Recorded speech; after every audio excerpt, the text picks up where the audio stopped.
நாளைக்கான பிரமல பாத்தீங்கன்னா காயத்ரி சோழன் தேடி வீட்டுக்கு வந்துடுறாங்க. சோழன் கிட்ட எதுக்காக என்ன அவாய்ட் பண்றீங்க, நான் போன் பண்ண கூட எதுக்காக அட்டன் பண்ண மாட்டேங்கிறீங்கன்னு சொல்லிட்டு கேள்வி மேல கேள்வி கேட்கறாங்க. சோழனும் நீங்க எதுவும் தப்பா புரிஞ்சுக்கிட்டு இருக்க காயத்ரி, நான் உண்மையாவே உன்னை லவ் பண்ணல, ஜஸ்ட் சும்மா தான் பேசணும்னு சொல்றாங்க.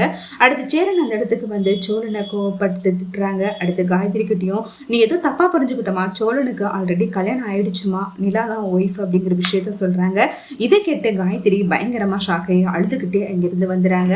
காயத்ரி அவங்க ஃப்ரெண்டு கிட்ட நடந்த விஷயம் எல்லாத்தையுமே சொல்றாங்க. அவங்க ஃப்ரெண்டு இதெல்லாம் கேள்விப்பட்டு ரொம்பவே கோவப்பட்டு சோழனை வீட்டுக்கு வந்து சோழனை வந்து மிரட்டிட்டு போறாங்க. நீங்க என்ன பண்ணுவீங்களோ ஏது பண்ணுவீங்களோ எனக்கு தெரியாது, காயத்ரி உங்களை மனசாரா காதலிச்சுக்கிட்டு இருக்கா, அவ கல்யாணம் பண்ணா உங்களை தான் கல்யாணம் பண்ணுவேன்னு சொல்லிக்கிட்டு இருக்கா, உங்களுக்கு கல்யாணம் ஆகி தெரிஞ்சிருந்தோம் நீ எதுக்காக காயத்ரி கிட்ட பெறணும், அவளை ஏமாத்தணும், இதுக்கு எங்களுக்கு ஒரு முடிவு தெரிஞ்சே ஆகணும், நீங்க காயத்ரியை கல்யாணம் பண்ணியே ஆகணும்னு சொல்லிட்டு மிரட்டிட்டு போறாங்க. சோழன் இது கேட்டு பயங்கரமா டென்ஷன் ஆறாங்க.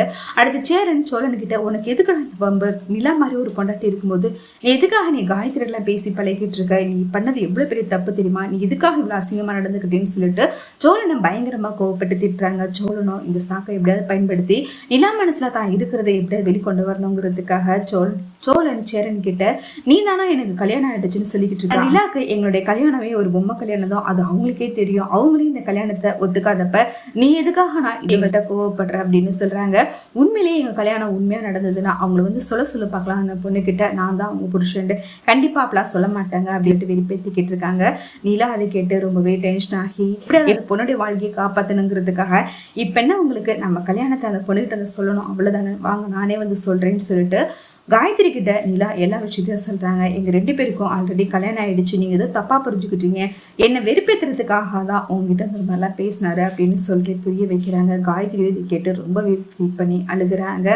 அடுத்து நிலா சோழன் கிட்ட ஒரு பொண்ணுடைய வாழ்க்கையை காப்பாற்றணுங்கிறதுக்காக தான் அந்த பொண்ணு கிட்ட உண்மையை சொன்னேன், உங்களை மாதிரி ஒரு கேவலமான ஜென்மத்தை நம்பி அந்த பொண்ணு வாழ்க்கையை அழிச்சுக்க கூடாது, அந்த ஒரு விஷயத்துக்காக தாங்க அந்த பொண்ணு கிட்ட நான் இது மாதிரிலாம் உண்மையை சொன்னேன்னு சொல்றாங்க. எதா இருந்தாலும் என்னங்க, நீங்க என்ன உங்களுடைய புருஷன் சொன்னீங்களா அதுவே எனக்கு போதும்னு சொல்லிட்டு சந்தோஷப்படுறாங்க. சேரன் சோழன் கிட்ட இதுக்கப்புறமாவது நீ ஒழுங்கா நடந்துப்பன்னு நம்புறேன், இது மாதிரி இனிமேல் எந்த பிரச்சனையும் கொண்டு வந்துடாத அப்படின்னு சொல்லிட்டு கோவப்படுறாங்க. அடுத்த நிலா அவங்களே அறியாம கொஞ்சம் கொஞ்சமா சோழனை ரொம்பவே அலோவ் பண்ண ஆரம்பிச்சுறாங்க.